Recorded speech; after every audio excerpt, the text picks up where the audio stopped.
BPA news, देश का सच।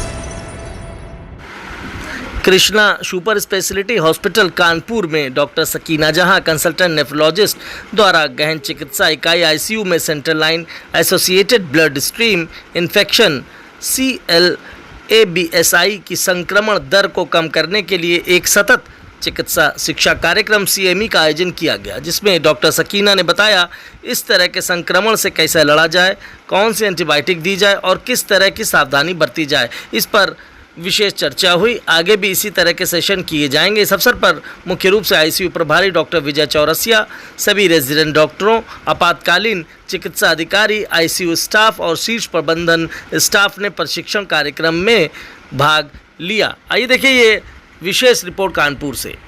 The normal central line or the dialysis line which anyone puts, and this is the target cuff catheter. Here we can see there are two cuffs.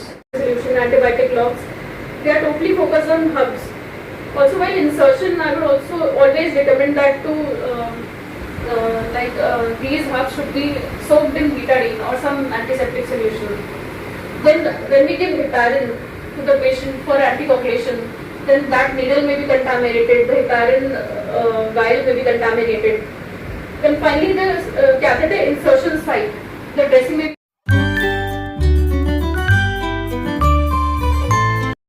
infectious diseases जो होता है ना, America में society infectious disease society association बोलते हैं, वही सारे जितने भी एंटीबायोटिक प्रोटोकॉल्स हैं ग्लोबली वर्ल्ड ओवर, वो सारा वही डिसाइड करता है इट्सा। तो आपको जब भी कोई एंटीबायोटिक या कुछ उसका गाइडलाइन आपको देखना है तो आपको इट्सा गाइडलाइंस खोलनी है, और वो जो बताते हैं हम वही फॉलो करते हैं इट्सा guidelines.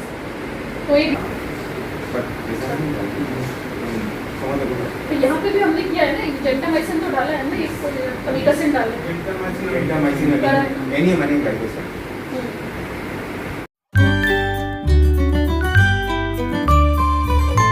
We also should reduce the use of CVCs. That is why we always emphasize patients who are about to land up in ESRD in advanced CKD to make an AV fistula even before dialysis. But patients they don't agree usually.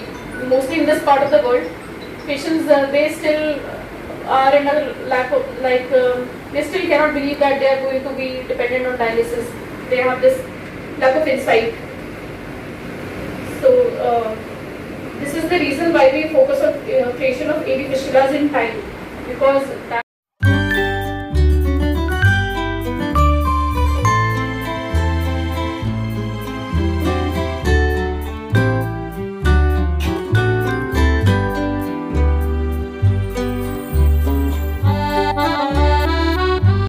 मेरा नाम doctor Sakina जहान है।